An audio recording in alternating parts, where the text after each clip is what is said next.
All right, welcome to the R&R Show. Sit back and relax and enjoy the best little sports show ever. I'm your host, Michael Roope, and to the left of me is my co-host, William Rumsey. Hello, William. Hooday.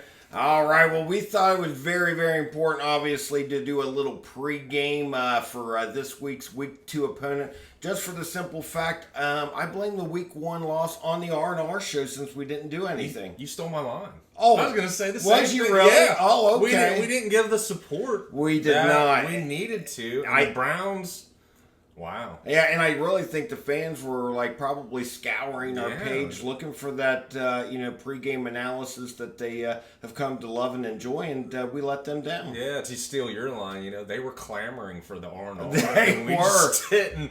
We were MIA, a lot of stuff going on, you know, and do we even want to address what happened last week? Well, we'll glaze over because there's not too much to address. No. It's positive. 3 points in the rain at Cleveland. I mean, talk about a depressing endeavor. It was like a perfect storm. Obviously, bad weather games, it always, starts to, have people start thinking about Joe Burrow's hands and the weather. But Joe Burrow's been in other bad weather games. We just saw him carve up Buffalo in the playoffs. So I don't know how much that really played in it, although you always hear athletes state that they'd rather play in the snow than rain, and Joe he's a big proponent of not wearing a glove, and heck, he had a glove on, so that was a telltale sign he was struggling with the grip. Yeah, it was bad from, I believe their first offensive play, somebody missed a block and somebody had a free shot at him, and I was like, that's a bad omen. Yeah. And let's just be honest, the calf isn't healed. Yeah. Is it going to be healed at all? I mean, if you're playing a full NFL game and you've got a soft tissue injury, and I don't know this, how is it ever going to heal? I mean, they've got some stuff these days that kind of get them bounced back, and I don't really know if the calf was as much of an issue. I just think it was the weather, a championship caliber defense, because I got to be honest with you, the secondary for the Browns almost looked like they were the receivers. They were in the spots before receivers were, and it was it was getting dicey out there. But I think that a lot of us, he hadn't practiced for that's 6 a big part weeks, of it. And he had 3 practices before the timing. I mean, and we saw this before. Offense. We've seen it every year. Yeah. I mean, the timing's always off at the beginning with the Bengals and Joe. The R&R was there for the Pittsburgh game last year. And that was brutal. It was scary because brutal. it was brutal. But he was coming off the appendix, and last week was just the silver lining is that he didn't get injured. Yeah. No real big injuries on our side from that game. He cut his goddamn hair this week. Yeah. Thank God. Yeah. Well, I got to be. Oh God! Can we say goddamn on the air? Yeah. Well, the whole thing about him pulling his hair back like that, that's been floating around quite a bit. But that being said, the Week 2 opponent is not doing the Bengals any favors because they're going to earn their victory if they're going to get one this week. They're a little banged up. They Baltimore are is. very much so. I think both of their starting safety this year are going to be out. Yep. Humphrey, or is Humphrey a safety or a corner? I believe he's a safety. Safety, because I know he kind of went back and forth. So, and Marcus Williams tore a pec, so he's out. Yep. I think they've got 2 offensive linemen down. They lost their running back. Yep. J.K. Dobbins, and that's a big loss. It is. Because, quite frankly, they now are going to lean on a very old Gus Edwards that has had his injuries of his own, and then also the other guy, Justice Hill, that had the 2 tutties for him. Well, I got to be honest with you, because you could tell that Baltimore doesn't want Lamar to run as much. And I still think this game in particular, if they're going to beat the Bengals, he's going to have to run. Yeah. So. Well, they've got the new offensive coordinator. What's his name? Todd Monk. And so they're trying to work in a new system, and you look at matchups week 1. They got to play Houston at home, which is if we could have pulled that matchup. Boy. But whatever. Bengals started off with a buzzsaw. That's really sour grapes on my end. But, they got to try things against Houston because Houston is just not a team that is there yet. They may be there in a couple years. But, so Lamar is probably going to, now Baltimore's got this kid, Zay Flowers, that they drafted, had a really good game. And I know that makes you happy. It does. He's, I had to work in my new fantasy, new shiny toy on my fantasy team, but he is good. I mean, I watched some highlights. He is going to probably he's going to be the feature receiver. There's no doubt about Bengals troubles. But I think Awuzie, got acclimated back to playing after being off. So the Bengals secondary, I mean, they're working in some new pieces too. I think it's an interesting matchup. I think it's going to be a really good game. Oh, it's going to be beyond good. I mean, if you just take last year's, they're still licking their wounds from the playoffs, a game that they, in all honesty, should have won. The layers of this game is just, it's crazy. Yep. The Cincinnati kid call, running back the tutty, the way that playoff game, it's in the jungle. Yep. After being away last week. The jungle is going to be insane. And let's face it, they did that all last year in the playoffs without Lamar. So they did. There's that. And the one game they had Lamar, they beat the Bengals. So this is going to be no easy task by any stretch of the imagination. Just to touch a little bit on last week, I think, Jamar, he was popping off a little bit and had to eat a little bit of crow because he didn't have a great game. Nobody did. T. Higgins had 0 catches. That's got to be sitting in his craw a little bit. I expect, in the first series, them to target T and get him on the board and get him a little bit acclimated in the game. That'd be a good idea. It would be a very good idea. That'd be a good idea. I'm going to scrap pretty much everything we saw from the first week because it just, even, let's just not sugarcoat it. Deshaun Watson didn't look good either. No. I mean, nobody really looked good except for Nick Chubb in that running game a little bit. And the Cleveland's defense. But Cincinnati's defense played. It didn't look bad. I mean, they just gave up. They were on the field way too. 3 and outs. Yeah. I mean, we had 82 yards passing. So they were on the field, and it was. I wish we had that Men in Black thing where it just the flashlight and we just erase from our memory. So how are you surprised that this game is not on prime time? I'm very surprised. I mean, we've got 2 of the highest paid QBs in the league, 2 superstars. The narrative from the playoffs last year, AFC North, I mean, stalwarts. I just can't believe they put it at 1 o'clock. It's very shocking. I'm glad because I can't stay awake. Well, but it's very shocking at least not to do it as a 4 o'clock game. Yeah, I mean, that was a little... But, hey, I mean... We think the Bengals should be in prime time every week. Absolutely. But, you get then the following week, a Rams-Bengals Monday night. I'm like, that really should have been the Monday night. But scheduling's, it's very tedious stuff. I mean, they're mixing and matching. So now, obviously it was just week 1. But, I mean, Irv Smith, should we push the panic button or we just scrap that as well? Scrap it as well. I think so, too. It's not fair to judge him. I mean, Burrow looked at him for a lot of checkdowns. He caught more balls than I thought he would. Well, yeah, but I think there is that because did Burrow just not look like he was almost shot putting the ball? He did. Yeah, there had no zip on that thing. I'm going to ask you a question. So, what point? I'll tell you mine first. The point in the game last week where I was so frustrated and knew we were. You remember? I think it was in the first half, the 3rd and 1, and they ran an out pattern to Irv Smith that didn't even go a yard. Yeah.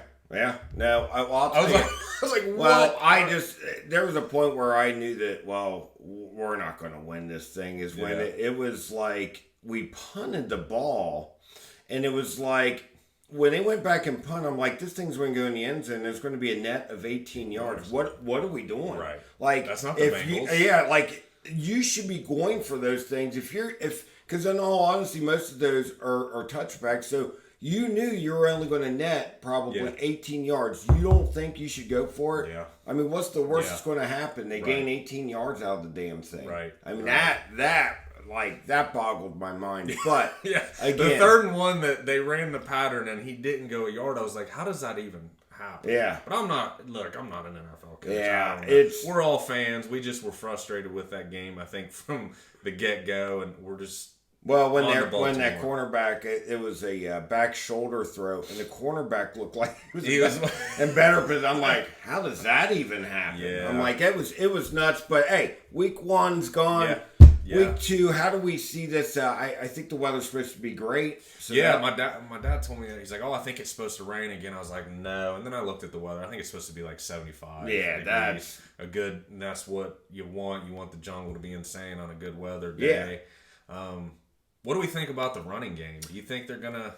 Well, I got to be honest with you. I know a lot of people didn't like the line the first week, and I just don't think they didn't do too bad. Minus a missed call or two, and then Jonah's still going to be an issue. Now I know that they just cut Collins, which that's freeing up more money. Yeah. So I just got to think, what are we going to do at that spot? Or are they going to try to bring up Carmen, or what are we going to do here? Because Jonah cannot keep on playing at that level. Now maybe it was weather, but I think those linemen love weather like that. So it should have been. I don't think his head's right. It was a bad matchup week one. It was. I mean, But Baltimore's not going to be any better. No, they're not going to be any better. And So but again, I just will scrap week one. We're going to give everybody a pass. We're going to give them a mulligan on that week one. Now week two, let's see what we got. Burrows should be able to zip the ball with some authority. I think Mixon looked pretty decent. I thought he looked very spry. I don't remember. Was Chase Brown even active? He was active, I think, but I don't. Did he get in at all? I think he got in like maybe a play or two. Because I saw Travion Williams I get did a couple too, carries, which is telltale because obviously they still don't have that full confidence in Chase. Yeah. So and I don't think they will until maybe about mid year. Yeah, I mean he's a 5th round rookie. He's going to have to work himself and get the trust from the coaching staff. But let's face it. I mean, I think he is the future. I would be hard pressed to think that Joe Mixon and Tyler Boyd and stuff are going to be on this team next year. But speaking of that, the T. Higgins rumor mill is like in full effect. Yeah. Do you think that is affecting T and the Bengals at this point? Well, recent history with Jesse Bates, because it's really essentially the same situation. I thought Bates had a good year last year. Yeah. The first, it's just, who knows? You can't really gauge anything from that first game to say it is but let's just be honest, it has to. Yeah. Well, I mean, you got to think weighs on T's mind first week. Yeah. He's going to be a free agent, and he gives a goose egg. So I think that they're going to pepper T and Chase quite a bit tomorrow. Yeah. And I think they would be dumb not to with their secondary banged up. Right. I mean, T's a stud. Yeah. I mean, he's proven himself the last 3 years that he is a playmaker. Burrow trusts him. But with Burrow's contract, we haven't touched base on that. I mean, it's going to be tough to fit his contract, Jamar's contract, T's and they paid some guy, they paid Pratt and Logan Wilson, the linebackers. Yep. Well, that's what happens when you're a successful team and get these superstars. That doesn't kick in for a couple years. Yeah, true. So it's by that time I would suspect our D lineman, what's his face, will come off the books. DJ Reader? No. Trey Hendrickson? His will come off the books. I mean, you're going to have flexibility with Mixon and Tyler Boyd coming off the books. True. Hubbard. I mean, I'd like for him to keep Hubbard. I agree, but he's getting older. So. Yeah. Well, if he takes a friendly discount, obviously. I mean, their window is these next 2 years. Let's face it. I mean, because they, in all honesty, they can kick the can down the road a little bit by franchising T if they would like. That's never going to make anybody happy. But if they got to do it, they got to do it. Random question too. There was just so much going on last Sunday to pick. Did Miles Murphy, our first round pick, get in the game at all? I know I didn't hear his name. No, I didn't hear his name at all. I don't know, man. That first round pick's already. We've had chats about that we don't. It's really early in his career, but the things that the coaching staff has put out about he really needs to amp it up on game day. Like if you have a problem with amping it up, that's an issue. I can't remember Now, any time. DJ Turner, the second-round pick, he played quite a bit. Yeah. Played well. The Very coaches well. are happy with him. I thought that was a great pick. Yeah, no, that was a great pick. And the Alabama boy. Jordan Battle, Yeah. did he play? I think he did, and I think he showed pretty well. Okay. So I that first round pick, man, I just don't know if the Bengals had a legit like speed rusher. Now Hendrickson's had a good year or two, but he isn't. He's kind of like more of a bull rush. Yes. But he's not like a speed rusher, not like a Von Miller or Micah Parsons. Like Those guys are rare. I know, They're but rare. man, wouldn't you love to have? Micah Parsons, watching that guy, he's Lawrence Taylor. He's like shooting out of He a is cannon. Lawrence Taylor, and they're just like, he's getting better. And oh god, They off about well, Micah I Parsons. mean, the Cowboys really hit Oh, yeah. jackpot with that. But that being said, not all doom and gloom. Let's hit that special teams a little bit. Are we worried about Money Mac No. from last year woes of when we watched a snapper get hurt and it never felt right last year?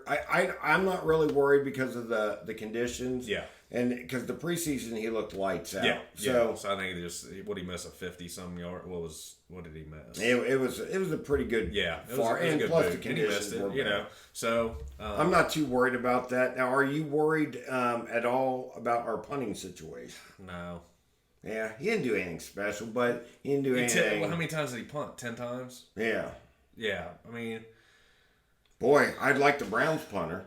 yeah. I mean, my God. I mean, At one, I think he boomed to like 80 yards. I was like, there was good just Lord. so much stuff working against the Bengals last week. It was insane. But Yeah. with special teams now, I think that's the least of our worries. Now, if he continues to struggle, maybe we'll bring Chrisman back. I don't know. Yeah, no, Probably not. But now he's even on the practice I don't squad. think so. I think they've seen enough, Yeah. but who knows? Question. So, what do we? Let's do a little analysis. How do you see this game unfolding? Yeah, I think the Bengals, like you said, they're going to come out and I believe try to pass, get T involved, get Jamar involved. I think that the Bengals are going to come out strong at home. Yeah, I do. Do you think, maybe that's wishful thinking, but I just, if not, man, I don't know. I think even if they win the toss, they elect to receive. I think they want to get that stank off them last week, and I think you're right. I think they're going to get everybody comfortable, acclimated. They're going to pepper chase and tee early. Let's face it, the running game is going to be probably hard tomorrow. Baltimore's defense is that front seven is definitely a juggernaut. Now, last year, the new defensive coordinator for Baltimore, they did well. They did against the Bengals, but I think they come out, and I actually think they win the game. I think we win 24-20. 24-20. It's right around the where I was thinking. I think it's going to be 27-24 on the heels of a Money Mac game winner at the end. Okay. But I do think, Baltimore's going to get some, obviously some points. They are a high-powered offense. Let's just face it. Lamar's a different animal. They're going to get theirs, but I think, you have that crowd. The crowd's going to be foaming at the mouth. Yeah. Zach even mentioned that this week. He's like, we need our home crowd. Yeah, they're going to be foaming. It's going to be loud. It's going to be a raucous crowd. They're going to be down there tailgating at Longworth at 6 a.m. Oh, man. Is the R&R going to be back? No. I saw Mike Meadows at the gym the other day. He's like, you going down to the game? I was like, that's a young man's game. Well, when we went last year, what they say there was a line out waiting to get in the parking lot like for miles at like 5 a.m. I'm like, what? I'll be sitting on the couch and enjoying a win. Although you like to get up at 5 a.m. I do. I'm an early riser. Yeah, I know. I get it. I fall asleep around 8:30. Yeah, but I shoot out of the gate. I don't get up that early. I get up probably about I don't quarter. get up at 5. I get up usually around 6, quarter after. But I shoot out of the gate all full of energy. So yeah, I'm a coffee drinker. I get up around. No coffee needed over here, big guy. Oh, I need coffee. But that being said, I think this is going to be a start of a weekly thing. Obviously, for William and I, we talked about a lot of stuff. We did. We went around the world a little bit. Was there anything that we missed? Probably a ton. Hey, there is one thing I think we didn't touch on. How did you think Orlando Brown looked? I thought he looked good. I did too. Yeah, I think- zeroed in on him quite a bit. Yeah. I think we're going to be very pleased with Joe's I confidence. think he's the strength of the line now. Yeah, and I really think that the big plays are going to come this year. Now because Joe is going to be able to sit in that pocket longer, let those plays develop. And I'm telling you, it's going to go back. Now, Joe had to make miraculous plays 2 years ago consistently and ended up being big plays, but he's going to feel a lot more comfortable. I think it's like, the last couple, last year specifically, is that it's going to take them some time to get acclimated to each other on the line too. He needs to know, Orlando needs to know how Cordell Wilson plays, and the other guys have been playing together. But even Jonah on the right side is going to have to learn from Kappa and his. So I think it will take some time to gel. So it could look clunky again this week. Well, but time in the saddle, they'll figure it out, and I think I agree with you. More big plays. And let's face it, the North is it's a minefield. So, I mean, Joe's going to be earning his paycheck weekly, especially when he has the AFC North to contend with. Those defenses from top to bottom are all just elite. So crazy. But hey, we will see you. Obviously next week to kind of. Obviously, are we definitely? We are definitely okay. We'll definitely see you next week to talk about this big Bengals win coming up. All right. Who day? Who day?